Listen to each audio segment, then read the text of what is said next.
Thanks very much, Phil. February is Sexual Reproductive Health Awareness Month. And over this period, the Department of Health highlights the importance of, among other things, family planning, preventing sexually transmitted infections and safe pregnancies. Joining us now in studio, we've got our Health Minister, Dr. Motsoaledi. So good to see you, Minister. Thank you very much for joining us on the program. Thank you, Leanne, and morning to the viewers out there. All right, so we are in a very, very important time. And when we talk about sexual awareness, we're talking about Sexual Reproductive Health Awareness Month. For the longest time, it's something that a lot of people wouldn't want to talk about. But now we're trying to get the myth out there that this is natural. We need to talk about it. Oh, yes, absolutely. We have, because the aim of this sexual reproductive health this month is to raise awareness and show the importance of contraception, the importance of planning your pregnancy, and when you are pregnant, a timely and good quality antenatal care to make sure that you have got a safe pregnancy, you deliver a very safe baby, and you deliver safely. But also the importance of preventing HIV/AIDS infection and sexually transmitted diseases. In the final analysis, we want healthy moms, we want healthy families, we want healthy babies, we want healthy societies. Yeah. Now, I know a few months ago you introduced, or a while ago, I'm not too sure when it was, Implanon. And that was in addition to, or serves as an alternative contraceptive for up to 2 years. How has that been? How has it been working? Yeah, as you can see in front of me here, I've got all the tools. Implanon is the latest. Yeah. You see, this one is an intrauterine contraceptive device, the one they usually call the loop. They usually call it the yes, loop, of course, yeah. which is inserted inside the womb. This one is Depo-Provera. These are oral contraceptive or just a pill. Yeah. And these are our condoms, especially the new ones, the Max condoms. The flavored condoms. Yes, flavored. Yeah. As you can see, this is banana. This is grape. Grape. This is strawberry. Yeah.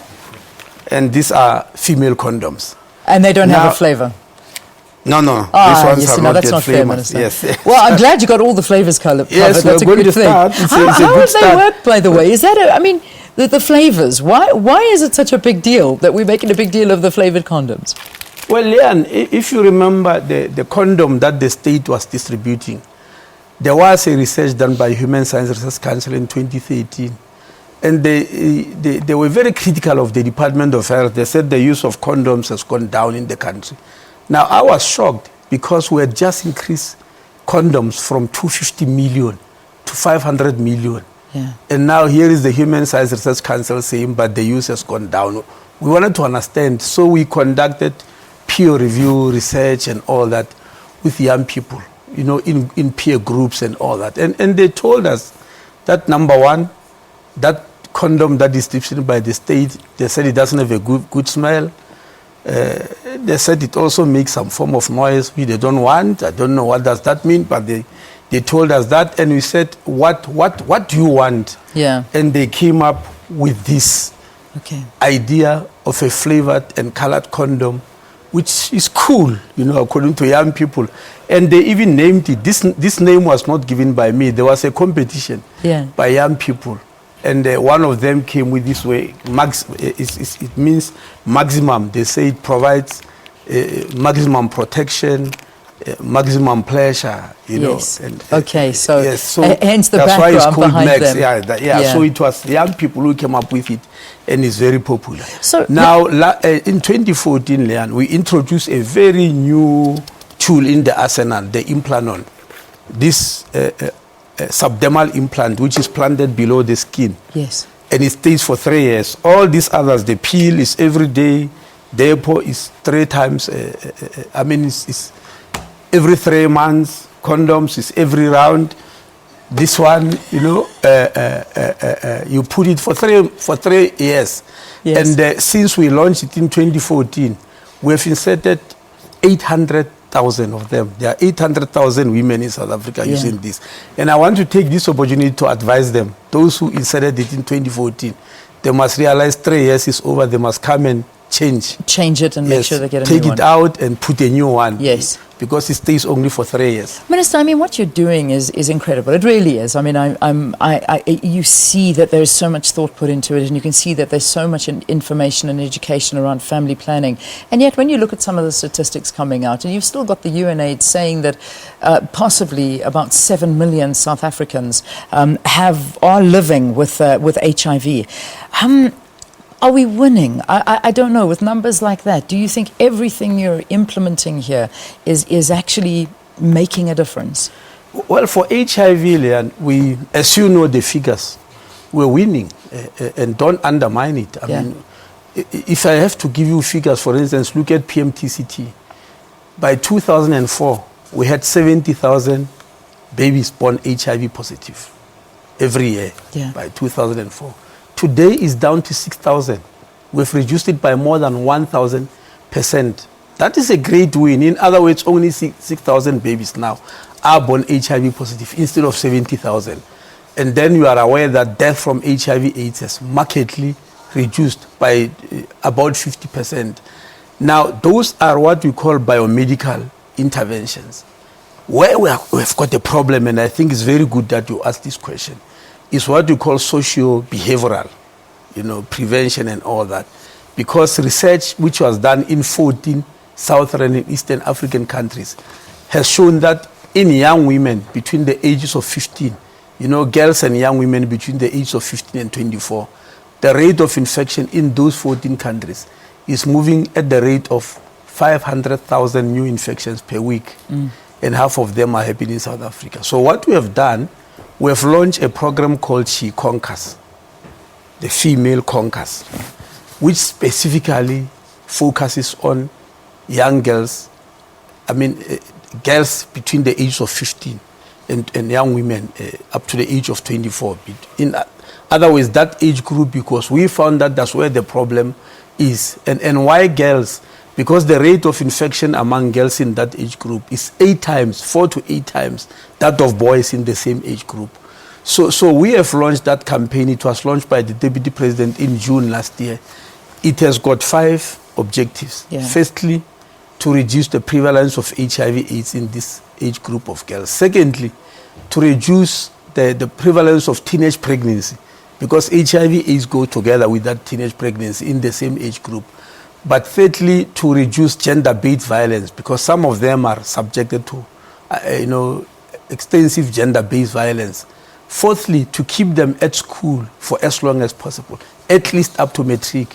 We're not saying girls at schools are not falling pregnant, they do, but research has shown that if a young girl stays at school for a longer time, they are less vulnerable than those who are out of school. And lastly, the 5th objective, to link them to skills and economic opportunities, to reduce their dependence on men who impregnate and infect them. The so-called blessers. Exactly. So that's the aim of the project. It's going to be, we call it a 3-year, we call it the whole society, campaign, whole government, whole society campaign, meaning all government departments and the rest of society. It's already budgeted for. We've got 3 billion rand for this from the German Development Bank, from the Global Fund, from the American funder PEPFAR, and from South African government itself.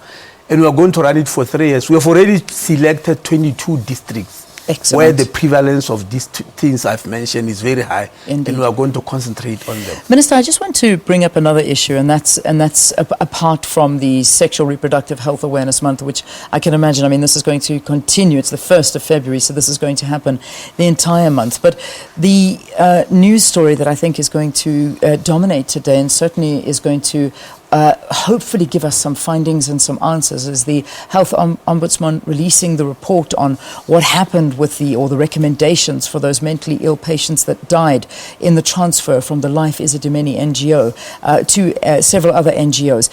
In the preliminary report, we've heard that there were suggestions that the health MEC here in Gauteng, Kedani Mhlangu, should be dismissed from her job. What is your take on this whole situation? It truly is a devastating situation. Oh yes, it was devastating, extremely unfortunate. It's something that, was not supposed to have happened. It is definitely devastating. But let's give the ombuds a chance. It's only 3 hours away. It's reporting at 10 o'clock and it's going to tell us everything, because we allow them, ever since I requested the ombuds to investigate, we said let's give him space to do findings and announce without fear or favor. We want fairness. Remember why we established the office of the ombuds in the first place. South Africa never had a health ombud in the past. This is the very first time, specifically because where were people going to when they felt the system of healthcare did not serve them very well, or the institutions? In the past, they used to look at an individual doctor, health professions council, an individual nurse, nursing council. But what if it's the institution or a health worker who does not belong to those professional bodies? That's where the ombudsman comes in. In fact, I regard the ombudsperson as a public protector for health. So let's give that person a chance. You will tell us everything in 3 hours' time. All right, so we'll wait on that report. But whatever the findings are, whatever the suggestions are, we can be rest assured that those will be followed through. Well, this was not, appointing the ombudsperson was not a public relations exercise. This is, it was a the real findings thing. are going So to be valid. when he puts findings on the table, there must be a good reason why we can't follow them. Okay. But I'm sure you're also quoting the leaks. Let's not comment on what is leaked. The real report is coming. It will be put on the table. And it was not, the appointment of the ombudsperson was a real thing. He was appointed by a law passed by Parliament, which I took to Parliament and I said, we needed this office. So when I requested him to investigate, I was not just, passing time. We wanted to know the truth, and he's going to give recommendations, and those recommendations will have to be followed. Otherwise, the office will be a useless office. We don't know what he's going to recommend. We don't know what he will tell us, what the findings are. We are all waiting to hear. All right. The Minister, we're going to take a few tweets if you're okay with that. Just Yes. some of the things that the viewers are saying here, and we're going to put them up on the screen, hopefully, and we'll just, if they're questions, perhaps you can answer them, or comments, we can do that as well. Here's one from, I think it's from Irish Coffee, saying, what about the patch? Nothing is said about the patch, family planning. Well, this, unfortunately, is what we are using. Okay, so the patch moment. you don't find as effective? I mean, it's not something that that the government is promoting much anymore. I don't know much about it, but it's not in our arsenal at the moment. The most effective ones which we are using for the type of situation in which we are, we found only these ones. Okay, all right. We've got another comment for you coming up. And by the way, I just forgot, we also have emergency contraception. Because you have emergency contraception? Yes, the morning after pill, remember. Yes, of course, the morning after pill, I just want to remind people about that. Okay. Yes. That was a very funny tweet. I wasn't laughing at that. I was laughing at the tweet here. What an uncomfortable interview. Definitely not. It's not uncomfortable. They say it's uncomfortable for Yes, who? you see, that's how I started this interview. People think we shouldn't be talking about these things. Is that uncomfortable for me or you or for the viewer? I have no idea. I have no idea. The problems we are having now. Maybe if we it's the can't grapes speak and the about bananas. these things, and that's why young girls fall pregnant, because we are scared to talk even about this. This is natural, it happens. And if we don't talk about it, they will go and take the cell while you are asleep, scroll through and see things there without any guidance and go and practice them. Indeed. So I think we need to learn to be comfortable to talk about condoms, to talk about using a condom with every round of sex. It has to be open, and we have to say these are female condoms and these are male condoms. They are scented and people love them. We have to say there's implant on. We have to openly talk about these things because they happen in our society. Because it's a reality.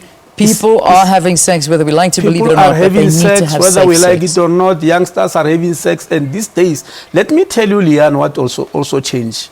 From the time some of us were young, young girls used to menstruate from the ages of 16 to 18. Yeah. Do you know that young girls are menstruating at the age of 10 these days? It's a completely changed new thing.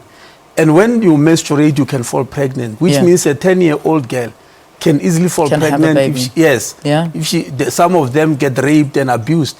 And why? And now these are very young. They don't have information. They are very innocent. And what has changed, is diet. We usually talk about how to control sugar and all that. All these form of diets we are eating, where some of the meat we eat, animals which have been injected with growth hormone, they put these girls into precocious puberty. They start menstruating at 10, 11, they fall pregnant. They need to be protected, they need information. Absolutely. So it's not like in the olden days where everything was innocent. Yeah. And people need to learn that and realize that it's time to open up. All right, Minister, we're just going to quickly take a break. We're going to come back and then wrap up this conversation, as well as get you a weather update and perhaps put one or two more tweets into the conversation. But do stay tuned with us. But let's take this very quickly.